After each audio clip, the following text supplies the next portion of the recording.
Tout le monde sait que les écrans n'apportent pas que du positif dans notre vie et tout le monde sait que l'utilisation prolongée des écrans a quand même des conséquences sur notre bien-être ou sur d'autres aspects de notre vie. Alors, malgré cette conscience, j'ai quand même l'impression personnellement qu'on n'est pas assez conscient d'à quel point les écrans ont un impact néfaste sur notre vie quotidienne personnelle. J'espère vraiment vous en parler en toute simplicité maintenant pour que vous commenciez à vous rendre compte d'à quel point il faut faire attention et commencer à contrôler un petit peu sa vie digitale. On va d'abord commencer avec des méfaits qui sont plutôt connus du grand public. Et puis ensuite, on va plutôt parler de méfaits assez étonnants qui vont peut-être, plus que vous étonner, vous choquer par moments.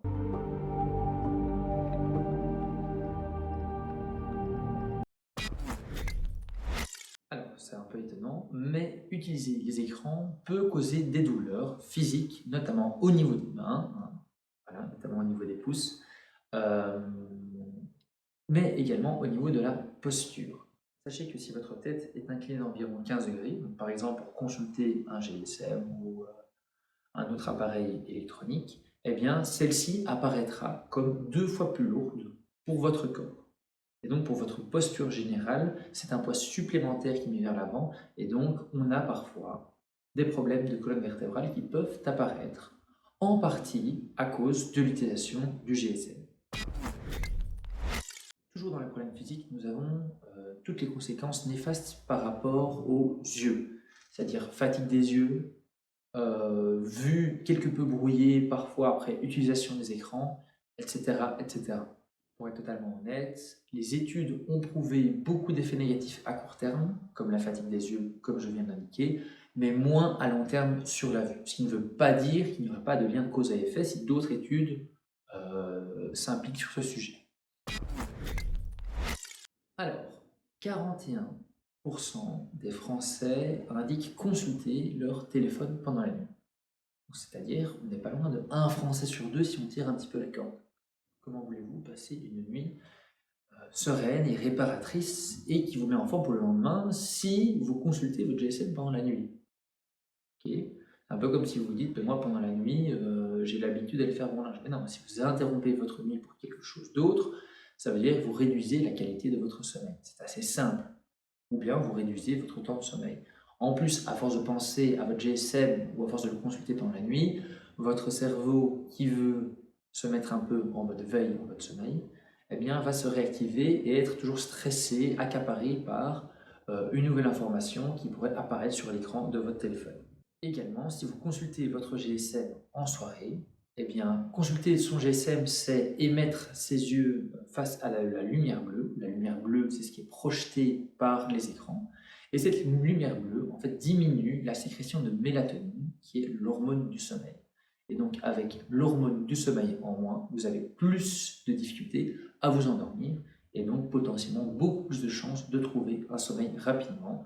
Et donc, la qualité du sommeil, elle décroît. Alors, passer du temps sur nos écrans nous pousse à rester dans notre lit, dans notre canapé ou sur une chaise confortablement installée à ne rien faire. On bouge moins et également on pratique moins de sport. Les études ont prouvé que plus on passait de temps sur les écrans, moins on avait de chances de pratiquer du sport. D'autres études ont également prouvé le fait que le temps passé sur les écrans étant important, les chances de malbouffe étaient également bien plus grandes. Il y a même une étude japonaise qui a prouvé que plus on passait de temps sur les écrans, plus on avait de grandes carences en protéines, en vitamines B et D et également en calcium. Plus on est sur les écrans, plus on a des difficultés d'attention, c'est-à-dire des difficultés à se concentrer à 100% sur quelque chose.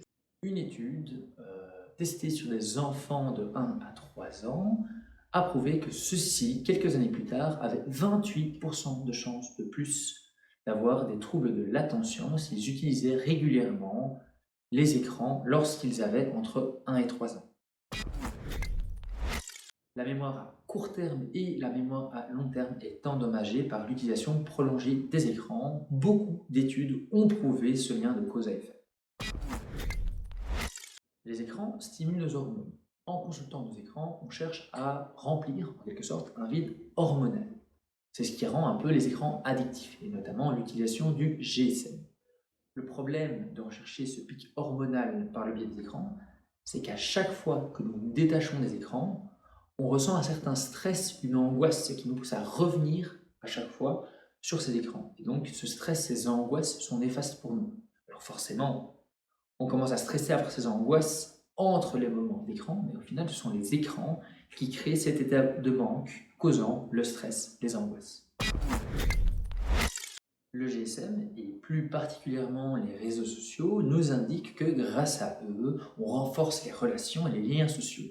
Mais en fait, quand vous êtes en présentiel avec un groupe d'amis ou votre famille, comment voulez-vous être à 100% impliqué dans cette relation si vous consultez sans arrêt votre téléphone? Il est éprouvé que vos émotions sont impactées par l'utilisation prolongée que vous pourriez avoir des écrans. Diverses personnes ont même prouvé que plus on utilisait les écrans, moins on avait de chances d'être empathique. Et quelqu'un d'empathique, c'est tout simplement quelqu'un qui est capable de se mettre à la place de quelqu'un d'autre et de percevoir ses émotions, de percevoir ce qu'il ressent. Qualité indispensable pour agir de manière la plus correcte et la plus sociale possible en société ou avec d'autres personnes tout simplement.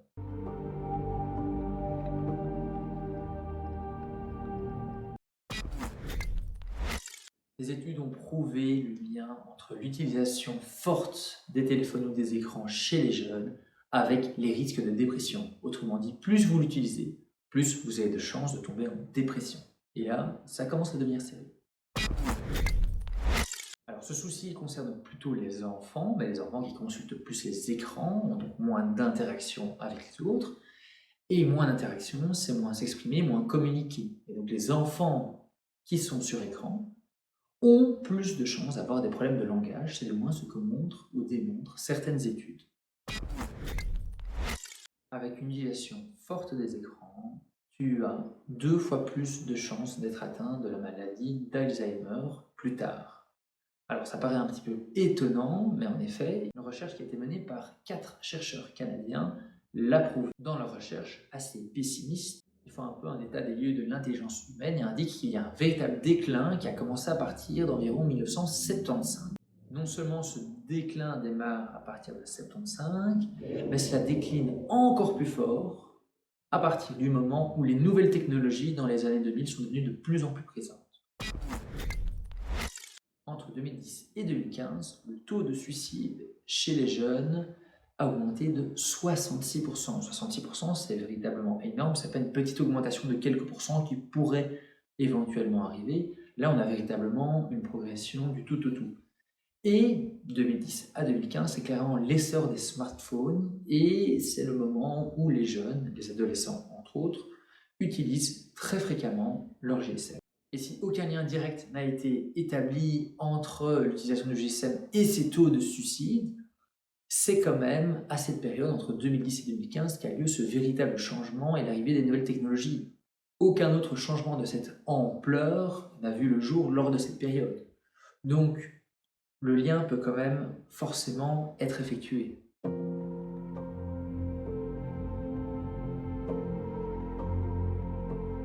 Et pourtant, il en existe encore d'autres, plein d'autres. J'ai dans mes lectures découvert d'autres méfaits que je ne vous ai pas spécialement transmis pour ne pas non plus faire une vidéo trop longue.